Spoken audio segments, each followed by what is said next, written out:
General Bernard Schriever, Commander, AFSC. One of the primary objectives of the Air Force Systems Command has been to strengthen its in-house laboratories.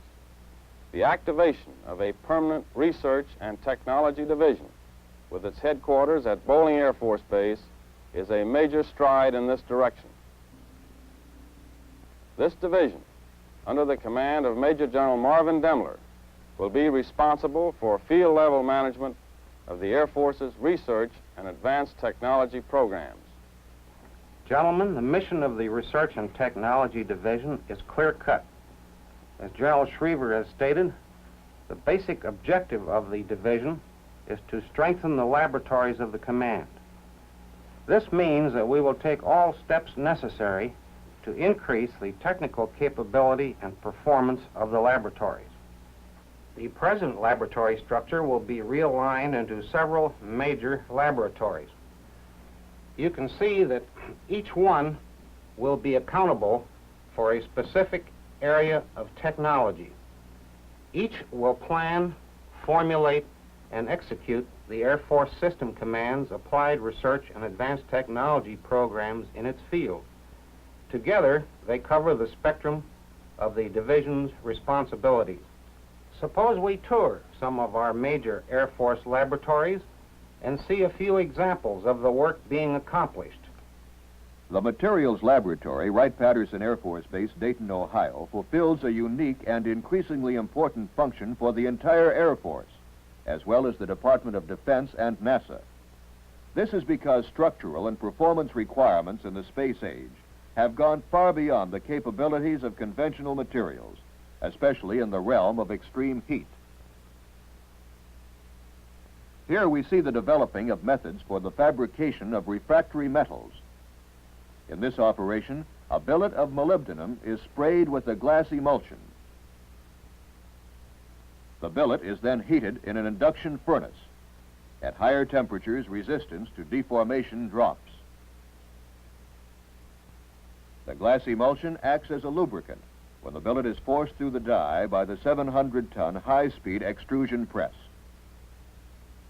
These high-strength, high-melting point metals, such as molybdenum, tungsten, and columbium, offer the greatest promise as structural materials for long exposure to very high temperatures. This is an induction heating furnace utilizing the phenomenon of electromagnetic levitation. To obtain very high currents and consequently a strong magnetic field, the coil is coupled with high current capacitors to form a resonant circuit. The equipment permits the contamination-free melting of reactive metals, such as the rare earths, by heating them while suspended in a magnetic field. In the liquid state, these metals vigorously attack almost any of the crucible materials. The metal drops when the current is reduced and immediately solidifies. Project Bat-Eye is an in-house effort of laboratory engineers to overcome the deficiencies of transparent materials which disintegrate at temperatures encountered during re-entry. Bat-Eye is a protective heat shield for windows consisting of a circular disc with uniform slots. Rotated at high speed, the disc appears transparent. The disc is mounted in front of the window, and a cooling gas is injected between them. During this test, the rotating shield reached a temperature of 2,200 degrees Fahrenheit, while the window was only 350 degrees Fahrenheit. The Avionics Laboratory has an active in-house laser research program in progress. The experimental operation has 2 bench setups, each using synthetic ruby crystals. In action, the laser emits energy pulses. Each flash is a pencil beam of coherent light, producing extremely potent energy concentrations.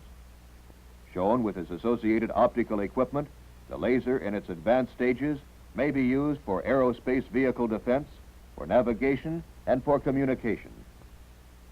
The laser may one day rival nuclear fission in importance.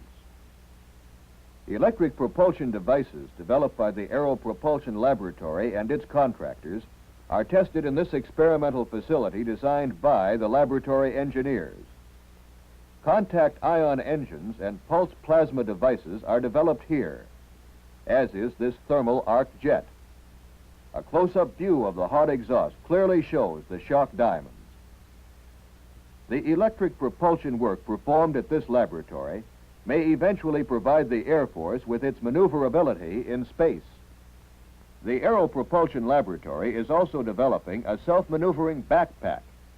It is being tested now in an aircraft under zero-G conditions. The pack will provide man with bodily control, movement, stabilization, and oxygen while performing maintenance outside of vehicles in space. It will sustain a man up to 4 hours and provide propulsion for about 12,000 feet. One of the tasks of the Flight Dynamics Laboratory is to determine the structural integrity of airframes. This airfoil is being subjected to simulated nuclear blasts in sled tests conducted at an Air Force test center.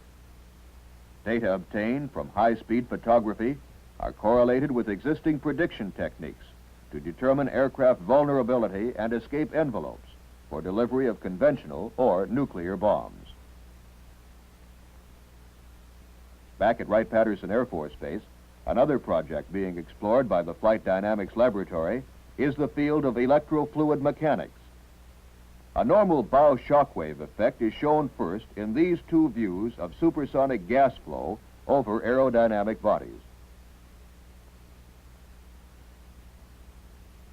The other shadow graphs were taken with a potential of 1,700 volts between the insulated model and the tunnel wall. These tests indicate that applied electric fields may be used to change the ionization level of the downstream flow of a shock wave about an aerodynamic body. This test is to determine the maximum thermal radiation load to which the cockpit of a fighter bomber may be safely subjected. An F-100 cockpit is covered with a clamshell containing 1,000 infrared lamps developing 6,000 watts each. The maximum thermal energy is reached in 1 second. In this test, only 1/2 of the total energy is used. These tests will help determine minimum breakaway distances for nuclear weapon delivery. At the Electromagnetics Laboratory, Rome, New York, the emphasis is on electromagnetic acquisition, transmission, processing, and display techniques for ground-based electronic systems. This recently completed 60-foot diameter parabolic steerable antenna at the Floyd test site near Rome will be used to investigate passive satellite communications techniques as part of the Air Force Communications Applied Research Program.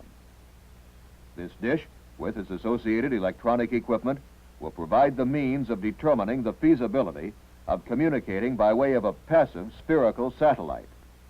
Initial work will consist of tracking and communications via Echo 2. The potentials of communicating immense distances without the aid of a booster, such as a battery or amplifier, for teletype transmission, propaganda, and so forth, is of paramount significance. One of the prime in-house programs at the electromagnetic laboratories at Rome, New York, is in the field of microelectronics. A major tool in this area is the clean room, built to ensure ultra-clean working conditions. A method developed for fabricating tantalum thin-film capacitors is shown here. To evaporate high melting point materials, it is necessary to have large energy sources, like the high-energy electron beam used in this vacuum chamber. In this demonstration, 2 clear glass slides are placed inside the chamber, which also houses the tantalum. The vacuum chamber is then lowered. These switches and meters control the electron beam which is focused on the tantalum. The tantalum has been heated to 3,200 degrees centigrade. When the vacuum chamber is hydraulically raised, we find that the tantalum had evaporated and was deposited as a thin dark film covering the glass substrates. The micro-components produced are fabricated into sub-assemblies. Capacitors like these will find their way into a myriad of projects, ranging from tiny transistor sets to gigantic satellites. One of the most interesting and exotic projects within this laboratory is the development of a language translating machine. This machine, with its associated readout and storage components, will enable a language such as Russian to be ultimately read, translated, and typed into English at the rate of more than 1 million words per day. Machine translations of even far faster output will soon provide the Air Force with ready reference to invaluable intelligence data. The Nuclear Weapons Laboratory at Kirtland Air Force Base, New Mexico, tends to be thought of solely in terms of nuclear hardware.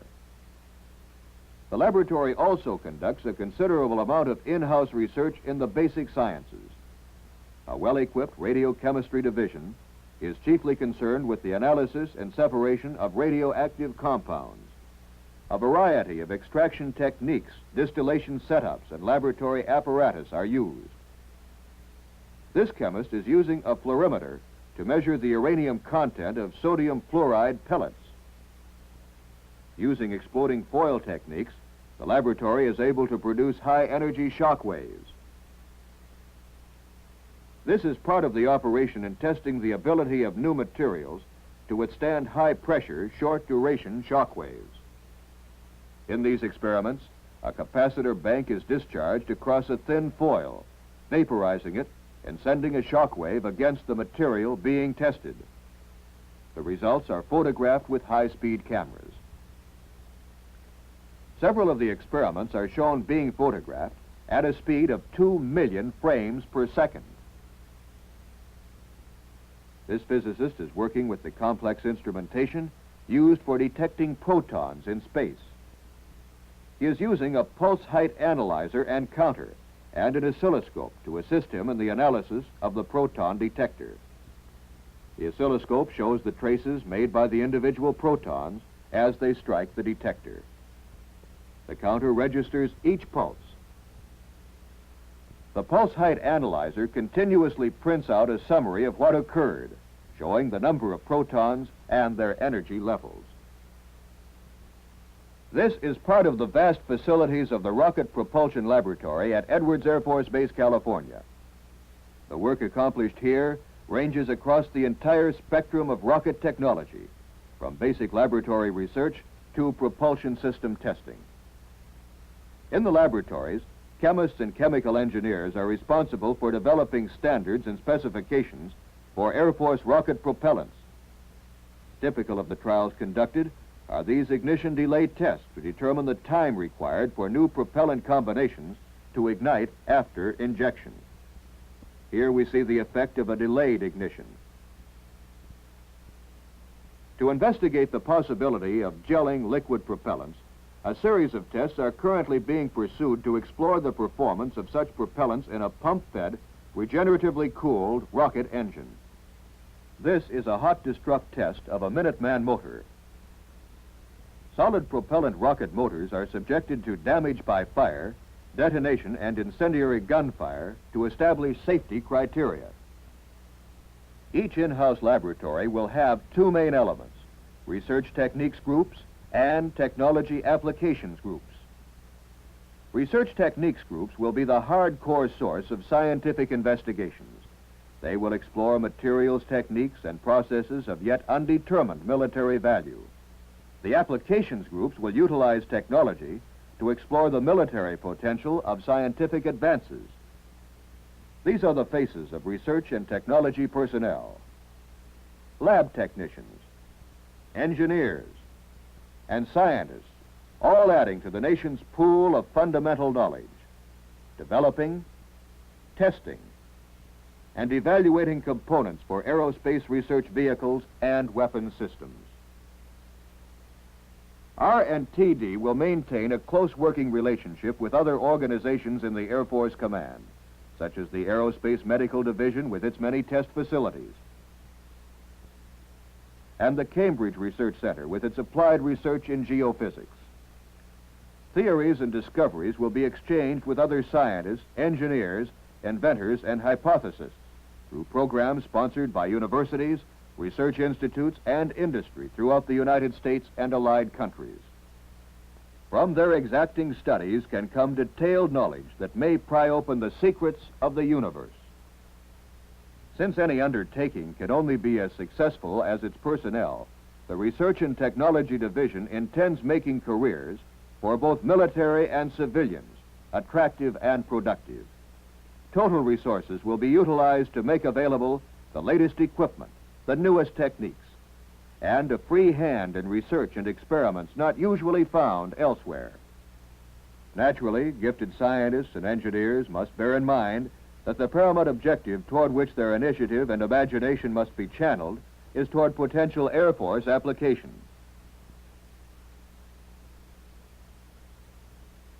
You have witnessed only a few unclassified activities.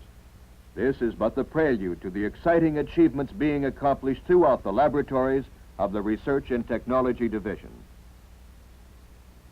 Management and procedures in research and technology will be streamlined for greater efficiency. One immediate effect will be the reduction of intermediate echelons of review. Every laboratory under the aegis of the division will also work closely with the Army, Navy, NASA, ARPA, and other government agencies. It is a task, however, which must and will be tackled with ingenuity and vigor by all the creative talent that can be assembled. For we all have but one objective in mind: the technology that will make possible superior aerospace systems for the protection of the United States.